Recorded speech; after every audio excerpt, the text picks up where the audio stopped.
시청자 여러분 안녕하십니까? 더 리더 권순우 기자입니다. 한미 FTA가 발효된 지 어느덧 10년이 됐습니다. 한미 FTA 체결 당시인 2012년 585억 달러였던 대미 수출액은 지난해 959억 달러로 10년 사이에 2배가량 늘었습니다. 오늘 더 리더에서는 산업통상자원부 여안구 통상교섭본부장을 모시고 한미 FTA 10주년의 의의와 앞으로의 변화하고 있는 통상 환경에 대한 이야기를 나눠보도록 하겠습니다.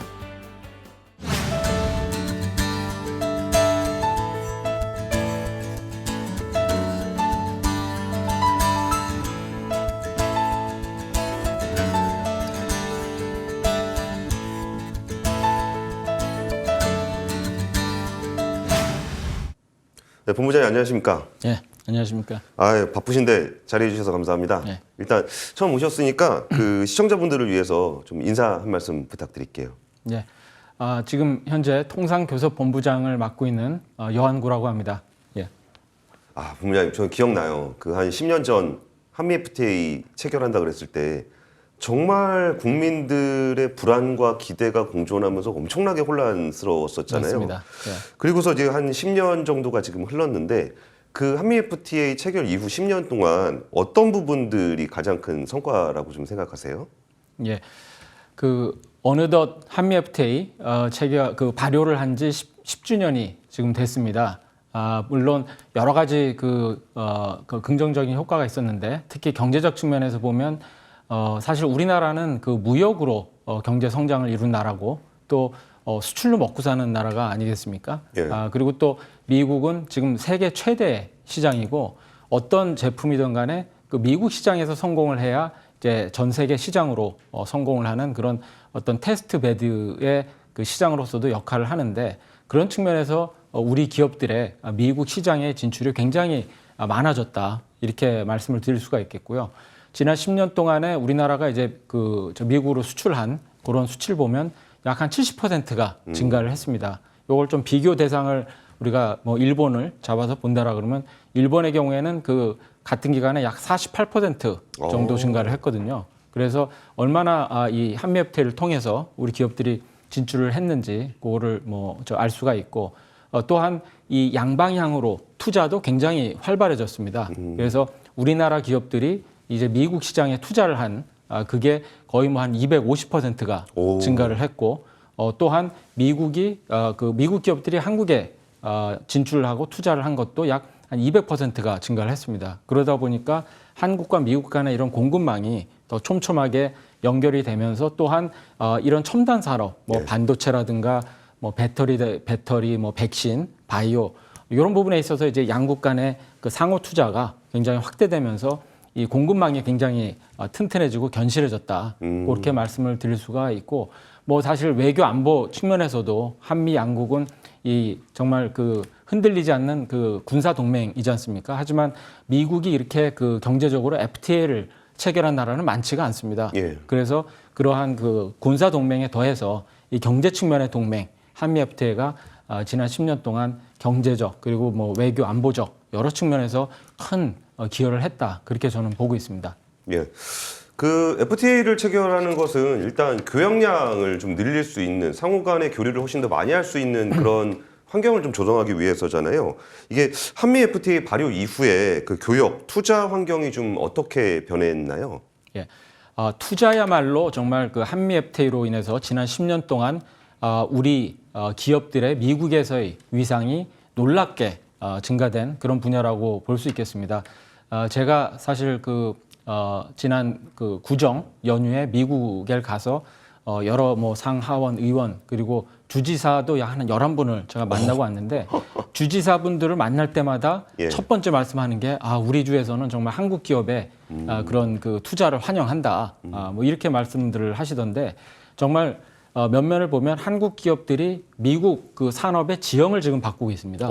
예를 들면 우리 현대자동차, 기아자동차가 알라바마 조지아주에 이미 투자를 한 지 오래가 됐고 그다음에 이제 삼성전자 경우에는 이제 텍사스에 굉장히 거대한 170억 불 규모의 그런 투자를 최근에 이제 발표를 한 적이 있고 그 외에도 예를 들어서 테네시에는 우리 LG전자에서 세탁기 공장, 사우스캐롤라이나에서는 삼성 그리고 미시간주 같은 경우는 우리 그 배터리 업체가 LG, 엔솔이 또 이제 투자를 했고 루이지애나주 같은 경우는 또 우리 롯데 케미컬이 대규모 투자를 했고 이런 식으로 각 주에서 우리 기업들이 그 굉장히 그 공격적인 투자를 하면서 이 산업의 지형을 바꾸고 있습니다. 네, 사실 그 10년 전 한미 FTA를 처음 체결한다고 할 때, 이게 그러니까 미국의 이제 경쟁력 있는 상품들이 이제 국내로 막 진출을 너무 많이 하면은 우리가 너무 손해 보는 거 아니냐, 그 조항 하나 하나를 가지고 이것 때문에 우리가 손해 보는 거 아니냐, 이것 때문에 손해 보는 거 아니냐 그런 식의 불안감들이 굉장히 많았었잖아요. 부장님, 그 좀 한 10년 정도를 좀 돌아보니까 양국의 그 모두에게 좀 이익이 좀 되고 있는 걸로 평가를 할 수 있을까요? 예, 그 이 한미 FTA는 정말 그 뭐 윈윈이라고 하죠. 그 상호 호혜적인 그런 그 아주 대표적인 FTA로서 이제 기능을 했다. 그렇게 좀 보고 있습니다. 그 좋은 사례를 보면 예를 들어서 아까 그 반도체를 사례로 들었지만 사실 반도체 그 첨단 장비는 우리가 미국에서 수입을 하고 있습니다. 예. 그러고 나서 이제 우리 뭐 D램이나 이런 그 거의 뭐 세계 시장 점유율 70-80%를 차지하는 그렇게 해서 생산을 해서 미국에도 수출을 하고 있고 그러다 보니까 이게 양국의 이제 공급망이 세미 컨덕터에 있어서 저 반도체에 있어서는 굉장히 그 필수 불가결하게 좀 연결이 돼 있다. 그렇게 말씀을 드릴 수가 있겠고 또한 그 예를 들면 이제 그 우리나라에서 미국으로부터 수입하는 제 1위 품목이 원유입니다. 그렇죠. 예, 원유. 예. 그래서 과거에는 사실 중동이나 이쪽에 좀 과다하게 편중이 돼 있었는데 이게 좀 미국이나 이쪽으로 이제 좀 다변화되면서 그런 측면에서 또 우리한테 도움이 되는 측면이 있고 그리고 아까 뭐 자동차 말씀을 드렸습니다만 예를 들어서 우리 그 배터리 업체가 예. 미국에 진출해서 미국과 기업과 같이 이제 합작하면서 그런 그 배터리 생산하고 그게 이제 또 미국 자동차에 이제 장착이 돼서 전 세계로 또 수출이 되고 예. 이런 등 이게 여러 가지 그 산업의 많은 분야에서 이런 윈윈의 사례가 많아지고 있고요. 또한 우리 중소기업, 중소기업들도 사실 그 자체적으로는 뭐 수출 시장 개척하기가 쉽지 않으시고 할 텐데 이런 한미 FTA를 활용을 하면서 왜 우리 그 지금 한류로 인해서 뭐 우리 떡볶이, 컵라면이라든지 떡볶이 이런 한국 식품들도 또 미국에서 또 많은 인기를 끌고 있거든요. 그것도 한미 FTA로 인해서 6% 관세가 이제 철폐되면서 또 우리 중소기업 분들도 이런 수출에 많은 또 도움을 얻고 계십니다. 예. 그래서 이러한 전반적인 것을 보면 또한 또 우리 소비자들 입장에서도 과거에는 뭐 체리 같은 거, 뭐 굉장히 먹기 와인 이런 거, 사실 뭐 우리나라에서 그렇게 많은 생산이 되는 것도 아닌데 사실 굉장히 비싸면서 구하기가 어려웠던 건데 또 미국에서 또 질 좋은 그런 이런 농산품들 이런 부분들이 또 들어오면서 우리 소비자분들께서는 또 저렴한 가격에 또 좋은 품질의 그런 즐기실 수 있게 되고 그런 측면에서 이렇게 윈윈으로 상호 호혜적으로 작용을 해왔다 그렇게 생각하고 있습니다.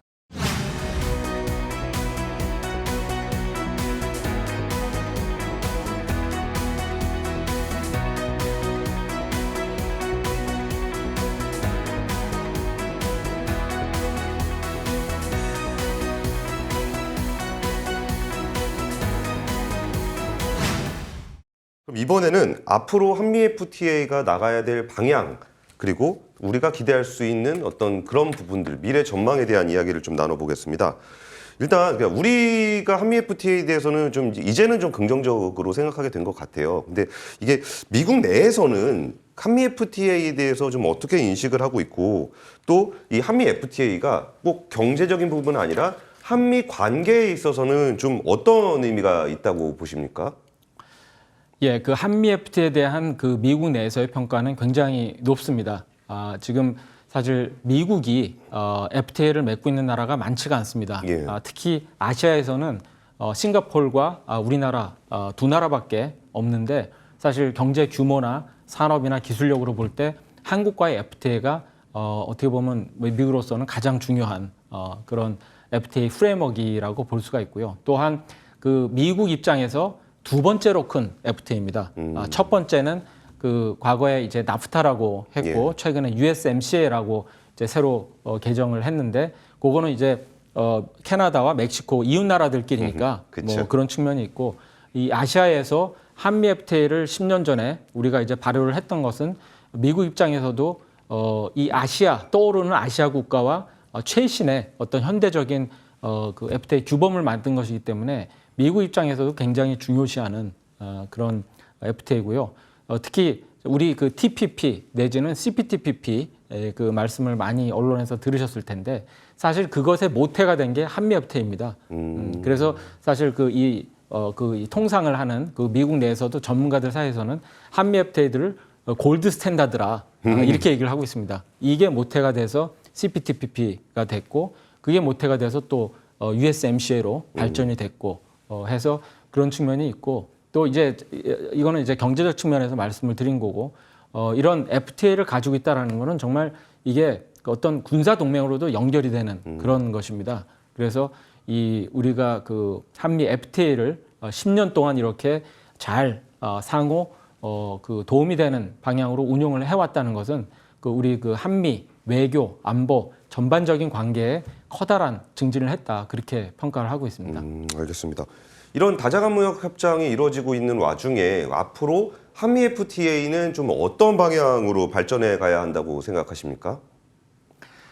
예, 한미 FTA는 지난 10년 동안 이를 한미 간의 그 경제 관계를 어떤 지탱하는 가장 그 중요한 프레임워크로 작용을 해왔지만 지금 또 이 글로벌 통상 환경이 너무 급격하게 변화를 했지 않습니까? 그래서 한미 FTA도 그에 맞게 우리 업그레이드 되는 방향으로 이제 운영을 해야 된다라고 생각을 하고요.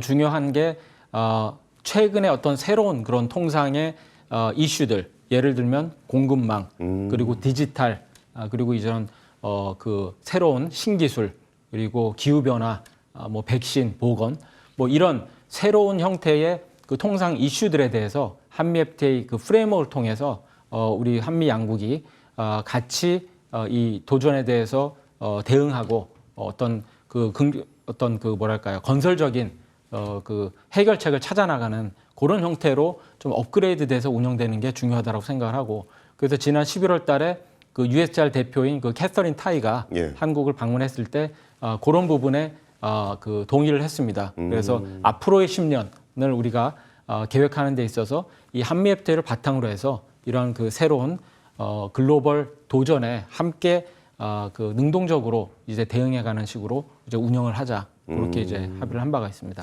그 최근에 미국이 그 인도태평양 경제 프레임 네트워크라는 거를 좀 제안을 했잖아요. 근데 이게 좀 말도 어렵고 좀 참여하는 국가들도 많고 그런데 이게 좀 어떤 거고 이 안에서 우리는 좀 어떤 전략을 좀 취할 그 계획을 가지고 계세요? 예, 그 지난 10월 달에 바이든 대통령이 그 동아시아 정상회의 계기에 미국은 이제 아시아 태평양 지역에서의 어떤 새로운 이니셔티브를 그 위해서 새로운 리더십 복원을 위해서 이런 인도 태평양 경제 프레임워크를 새롭게 이게 좀 발전시켜 나가겠다 그런 선언을 했었습니다.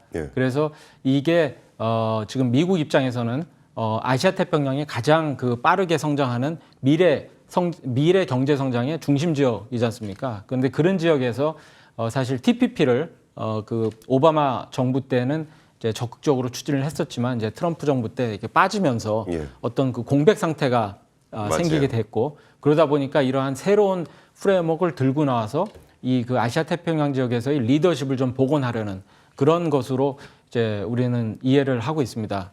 그래서 지금 그 우리나라 입장에서는 아직 뭐 어떤 공식적인 어떤 결정이나 그 단계는 아닙니다만 이런 그 미국이 저 아시아 태평양에서의 어떤 주요 국가들을 여러 국가들을 이제 같이 모아서 아까 말씀드린 공급망이라든가 어떤 저 디지털 인프라스트럭처 뭐 그 기후 변화 이런 새로운 이슈에 대해서 어떤 새로운 경제 질서의 틀을 형성하는 그런 거기 때문에 저희는 굉장히 그 예의주시를 하면서 계속 긴밀하게 협의를 하고 있습니다. 예.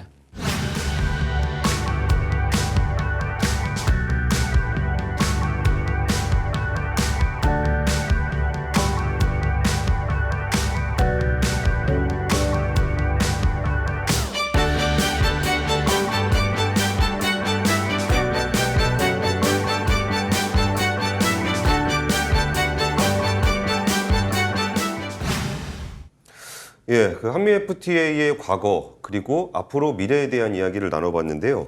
사실 요즘에 최근에는 이게 FTA와 같은 1대1 그런 통상도 중요하지만 정말 그 다자간 협상 그리고 이제 미중 간의 어떤 갈등 이후에 재편되고 있는 글로벌 통상 환경의 변화는 정말 그 급변을 하고 있는 것 같아요. 그러면 이번에는 좀 변화하고 있는 글로벌 통상 환경과 좀 거기에 어떻게 대응할 것인지에 대한 이야기를 한번 나눠보겠습니다. 일단 그 본부장님께서 그 통상정책국장부터 그 통상교섭실장 그런 걸 지내오시면서 한미 FTA를 비롯해서 굉장히 다양한 통상 환경 그 협상을 좀 하셨을 텐데 좀 기억에 남는 에피소드 하나만 좀 들려주세요. 예. 사실 뭐 오랫동안 이런 그 FTA나 통상 협상을 하다 보니까 사실 그 생각나는 에피소드는 많습니다. 네. 근데 몇 개만 이제 소개를 드리면 2017년 정도 이제 트럼프 정부가 새로 들어오면서 그때 한미 FTA를 다시 개정을 하자. 그쵸. 트럼프 대통령은 이게 미국한테 손해가 되는 방향으로 이게 협상이 됐다. 이거 협상 다시 해야 된다. 네. 그런 식으로 굉장히 공격적으로 나오고 있었고 그때 제가 마침 미국 대사관에 그 상무관으로 부임을 해서 제가 지금도 기억하는데 9월 1일 날 이제 공항에 도착을 했는데 그날 바로 트럼프 대통령이 며칠 후에 한미 FTA 폐기하겠다. 그러면서 그 레터를 이미 다 써놓은 상태다. 그 발표가 났어요. 그래서 사실 뭐 공항에서 도착해가지고 짐 풀르기도 전에 바로 그냥 이 한미 FTA 폐기를 막기 위해서 아주 정말 그 진땀 빼면서 노력을 했던 그 기억이 나고 그래서 사실 우리나라 우리 그 정부 입장에서는 그때 미국 의회랑 굉장히 긴밀하게 일을 많이 했습니다. 미국 의회에서도 행여나 이 한미 FTA가 폐기되면 굉장히 큰 재앙이기 때문에 예. 우리 한국 정부랑 긴밀하게 연락을 하면서 서로 협조를 많이 했는데 사실 그 당시에 그 미국 민주당에서 핵심적인 역할을 했던 게 지금 USTR 대표인 캐서린 타이였습니다. 그래서 그때 이제 저는 미국 대사관에 있었고 예. 상무관으로 그래서 그때 이제 긴밀하게 한미 FTA 이 폐기를 막기 위해서 같이 일을 했던 그런 기억이 있는데 이제 5년이 지난 후에 이제 양국의 통상 수장으로 다시 만나서 그 과거 그 한미 FTA 폐기를 막기 위해서 긴박하게 했던 그런 얘기도 나눴던 적이 있습니다. 그리고 또 하나만 더 말씀을 드리면 제가 한 2016년 정도에 우리나라가 이제 중미 5개국과 예.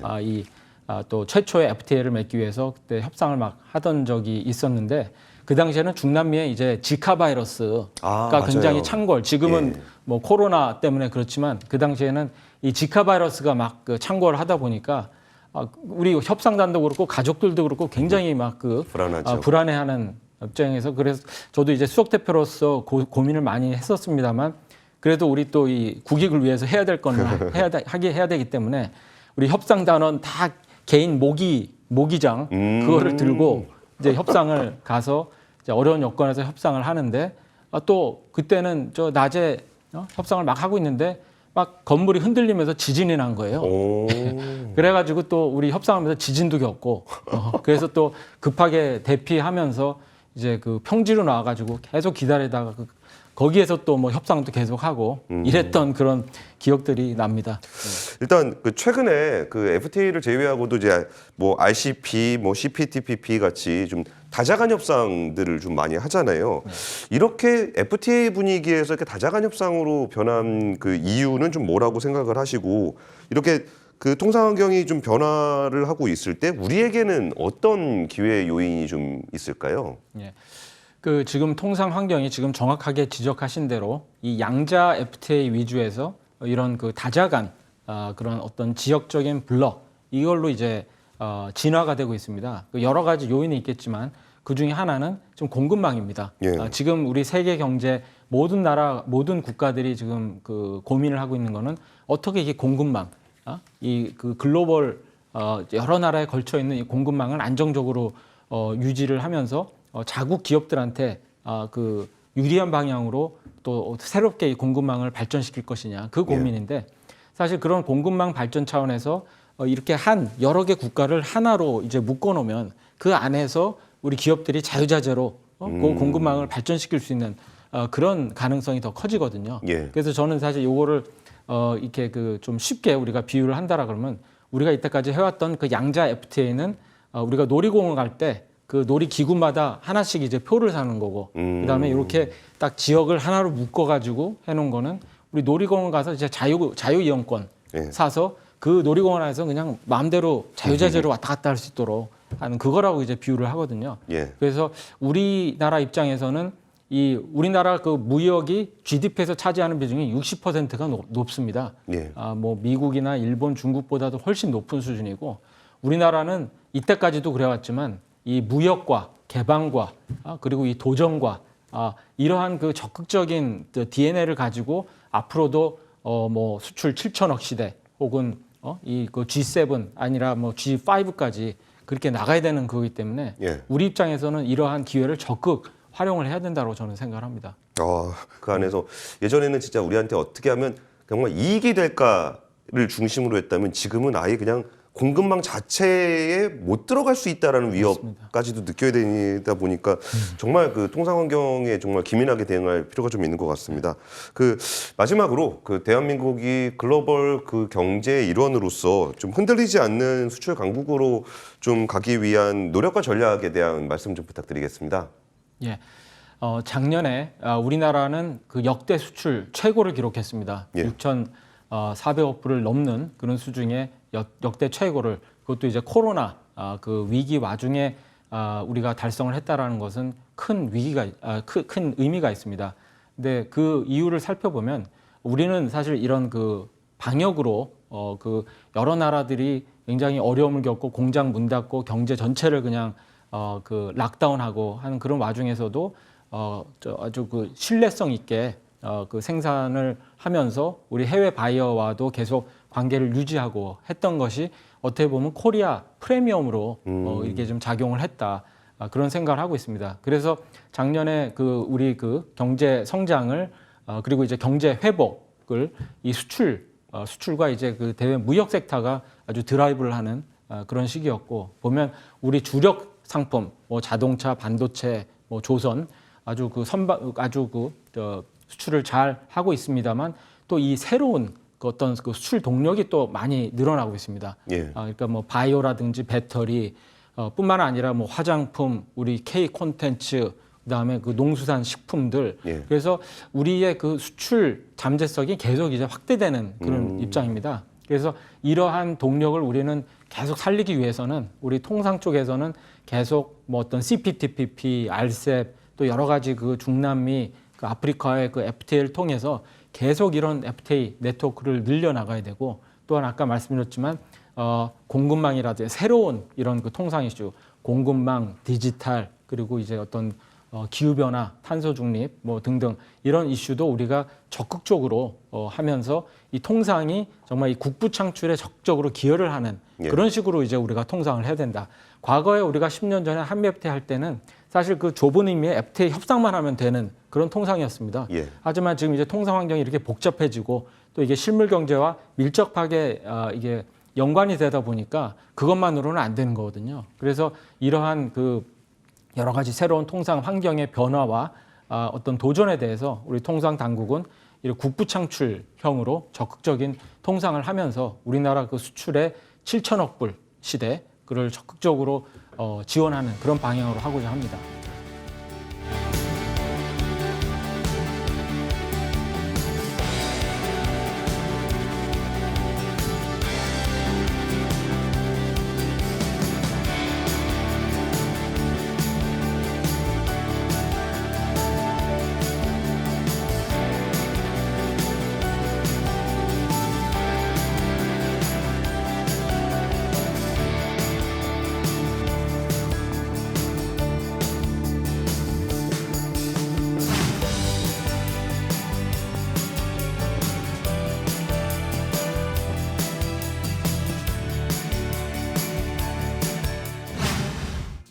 포스트 코로나 시대 글로벌 통상 패러다임이 변하고 있습니다.